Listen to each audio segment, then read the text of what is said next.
lot of families could only afford one horse. They wanted something they could ride, something that was strong enough to pull a cart, something that was friendly enough for the kids.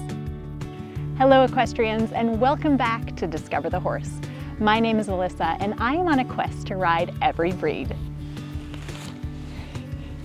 There are hundreds of different horse breeds and each one has their own unique story. So saddle up and join me on a ride to discover the horse. In this episode, we're going to meet the Australian pony.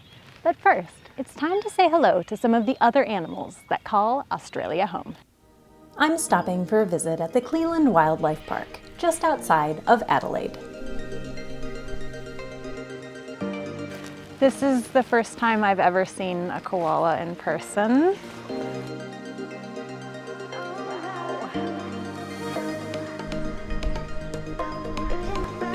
There are so many different places where you can just walk around and be right with all of the animals.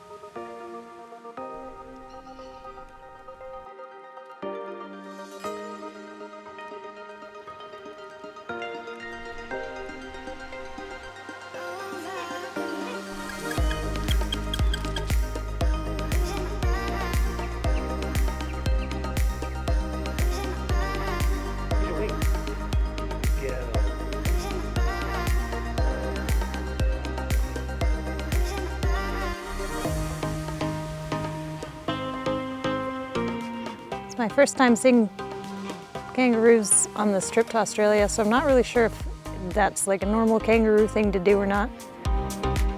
Kind of reminds me of things that my cats do.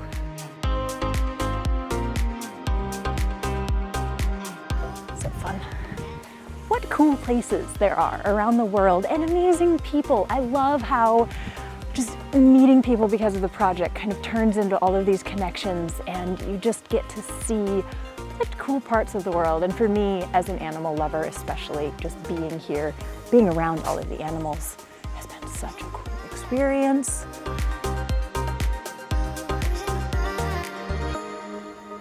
Not far from the park, it's time to meet Australia's very own pony and a woman who has spent her life with them. These refined and versatile ponies are the result of over a century of selective breeding.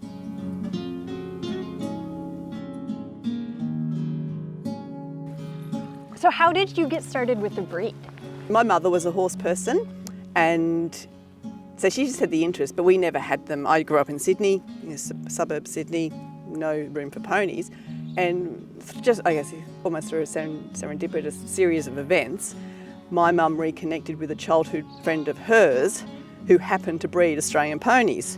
And it was about at the time when I was, young, keen horse person. And so Lynn Holwick, the name of the lady, she started to teach me to ride. And she breeds Australian ponies. So she bred, Festivity and Fantasy are both Cleland ponies, her prefix, and Molly is a Gundarimba, which is by a Cleland from a Cleland. So these are all pretty much from Cleland ponies. And so I used to show and ride for Lynn when I was a kid, all the way up to when I went away to university. And so it stopped. Horse world stopped for years and years, decades, and then I bought Fantasy at 4 days old, and back in, she's 8 now, so 8 years ago I got back into it. Oh, wow. But I was never going to not go back to Australian ponies. They're just fantastic. So should we get her out and saddle her up? Let's do it. Okay. Yeah. Australian ponies are derived from a mix of different breeds originally. Like they just kind of developed from being the best of the other horses that were in Australia at the time, like in the 1800s. And they picked the things that were going to be useful for a family. So a lot of families could only afford one horse. They wanted something they could ride, something that was strong enough to pull a cart, something that was friendly enough for the kids, so good temperament, good size. So as you said, it could do all that stuff. and robust and in Australian conditions, and this is what they ended up with. And so in about, I think it was 1931, a stud book was developed to try and then, I guess, preserve and breed on that type of pony. Sure.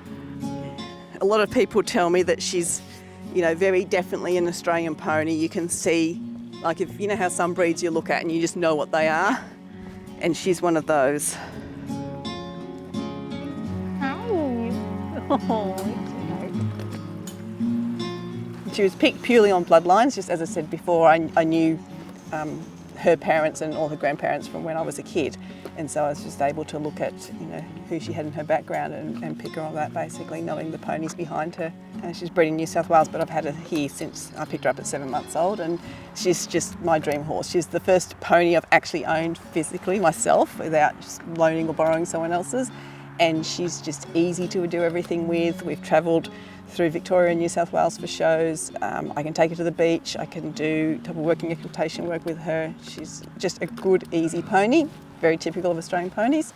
And plans for her, I'm hoping we will get her in foal this year so she can have her first foal next year.